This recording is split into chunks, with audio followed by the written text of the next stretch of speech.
Hi, Doc Annalyn. Madam Lotus, upo kayo. Mabuti, pumayag silang dalawin mo ko kahit na hindi pa ako dapat makalabas ng Bartolina. Nakiusap lang po ako kay Warden. Ano po palang nangyari sa mukha niyo? Wala ito. Ang lakas mo talaga kay Warden, ano? Kung sa bagay, ginamot mo kami dito eh. Bait mo talaga, Doc Annalyn. Ang anak ko kaya mabait din. Generous, helpful. Madam Lotus, mabait po si Carla. Tapang nga po niya eh, tsaka palaban, parang ikaw. Ay, naku. Ayoko, Doc Annalyn. Ayoko matulad siya sa akin. Masama akong tao. Madam Lotus, hindi ka po masamang tao. Yung mga mistakes po natin, hindi po yun yung nagde-define sa atin.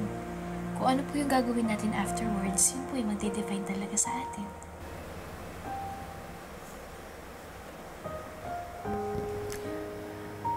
I'm so sorry sa nagawa ko sa'yo.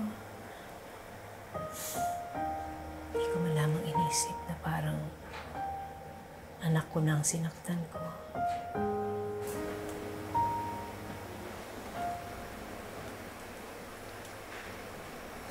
Kalimutan na po natin yan. Doc Annalyn, alam ko, matatagalan bago ko makita si Carla. Kaya kung okay lang, pwede ba ako makiusap? Sabihin mo sa kanya na I'm very, very sorry. Na-miss ko na siya. At mahal ko siya. Please.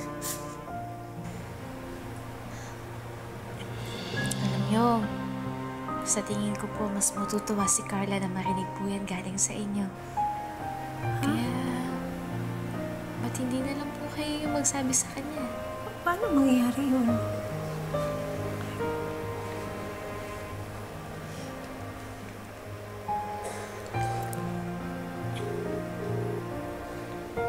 Hello, Carla? May gustong kumausap sa'yo.